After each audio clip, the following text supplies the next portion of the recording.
নমস্কার বন্ধুরা, শুরু করছি আজকের ব্লগ। আজকে আপনাদেরকে আমি দুটো জিনিস দেখাবো। আমাদের হচ্ছে আজকে আড্ডাবাজের খেলা।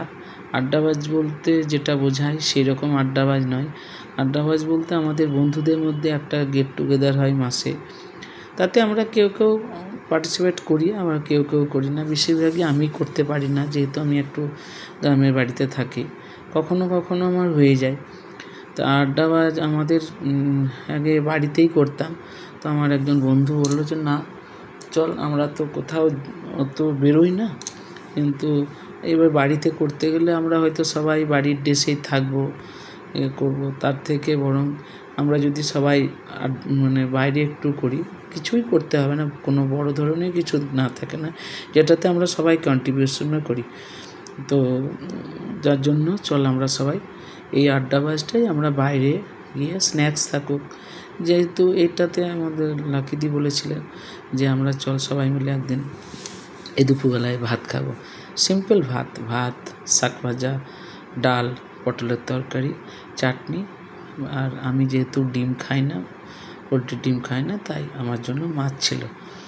আর বাকি দুজন আর কি অর্গানাইজার ছিল, তারা রসগোল্লা আর আমদই খাইয়েছে। বাকিটা সব নিজেদের খাওয়া। তো খুব ভালো খাবার দাবার, ভীষণ সুন্দর ছিল। এখানে আনাড়ি কিচেন আছে, সেখানেই আমাদের বেশি করা হয়। কখনো স্ন্যাক্স থাকে, কখনো তো বলতে এই মাঝে মাঝে হয়তো ভাতের প্রোগ্রাম থাকে। যেহেতু সানডে দুপুরবেলা, তাই আমরা এটাকে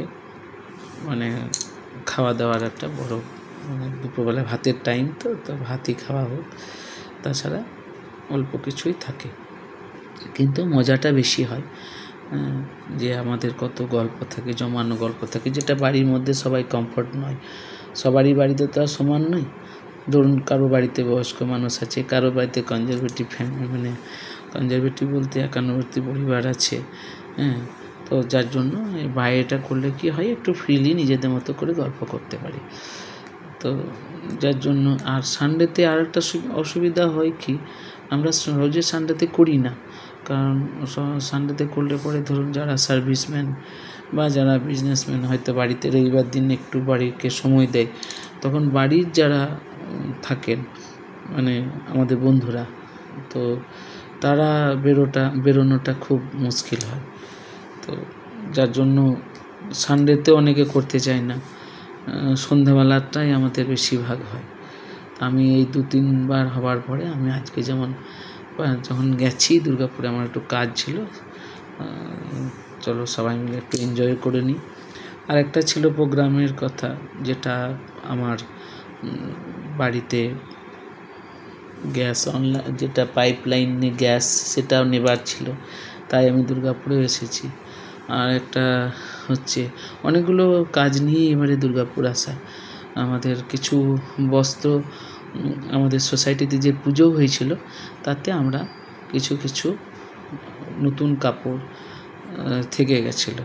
তো নতুন কাপড় তো শুধু দেওয়া যায় না, তার জন্য একটা অভয় আশ্রম, একটা ওই অরফ্যান টাইপের, ওখানে ওনাদেরকে বলা হয়েছিল তারা যেন আমরা যে যেমন পারি, সোসাইটি থেকে আর কি, দিশারি ক্লাব থেকে যেমন পারি আমরা সবাই এটাকে দেওয়া হয়েছে। দিশারি থেকে একটা, যে আমাদের শুধু কেন জামা কাপড়গুলো, তার থেকে যদি আমরা কিছু দিতে পারি, এরকম ধরনের কাজ আমাদের হয়ে থাকে।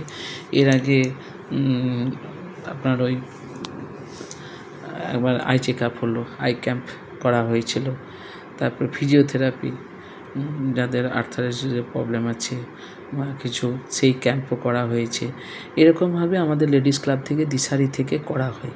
শুধু দিশারি বললে চলবে না, দিশারির সাথে আমাদের যারা কাকুরা আছেন, দাদারা আছেন, তারাও আমাদের সাথে, আমরা জয়েন্টে আর কি এগুলো করা হয়। ভালো লাগে ভীষণ। অনেক রকমেরই প্রোগ্রাম করা হয় পুজোর সময়, 4 দিন ধরে খাওয়া দাওয়া। তার সাথে অনেক সময় এমনও হয়েছে যে পুজোর সময় হয়তো ওপেনিংয়ের জন্য এরকমই কিছু দুস্থদেরকে নিয়ে আসা হয়েছে, যাদেরকে হয়তো ফিতে কাটানো হয়েছে। এরকম ধরনের আমরা করতে থাকি। এটা নয় যে একদম কখনো আমরা হয়তো এজেডদেরকে এনে মানে ওপেনিং করানো হয়েছে, এইরকমভাবে চলতে থাকে। তো সবাই যে যার মতো কথা বলছিলাম, কিছু আমিও বলে, আমার এই যে বন্ধু মিঠু, ও পুরো ব্যাপারটাকে আর কি বলে দিচ্ছিল। তার সাথে আমাদেরকেও বলতে বলা হয়েছিল লেডিস ক্লাবের তরফ থেকে। তো তারপর এই যে যিনি এসছেন, উনি হচ্ছেন অভয় আশ্রমের একজন মেম্বার বলা যায়। কর্ণধার তো উনি বললেন, আমি তো কর্ণধার নই, তো যাই হোক মেম্বার হিসাবে। এবং ভীষণ সুন্দর অভয় আশ্রমটা হচ্ছে আপনার মুচিপাড়ার কাছে, দুর্গাপুর মুচিপাড়ার কাছে, শাস্তি এভিনিউয়ের উল্টো দিকে অভয় আশ্রম আছে। আর আরেকটা জিনিস হচ্ছে যেনাদের যে জায়গাটা আর কি ভীষণ পরিষ্কার পরিচ্ছন্ন, খুব ভালোভাবে মেনটেন করেন। তো শুনে খুব ভালো লাগলো। আমাদের বন্ধুরা গেছিলো, যারা মানে দেখে এসেছে, তারা এসে বললো এত ভালো লাগলো না, যে মানে পরিষ্কার পরিচ্ছন্নতা, রান্নাঘর খুব সুন্দর, সবাইকে খুব ভালো ওনারা রাখেন। হ্যাঁ, তার মধ্যে এবং ভালো রাখার চেষ্টা করেন।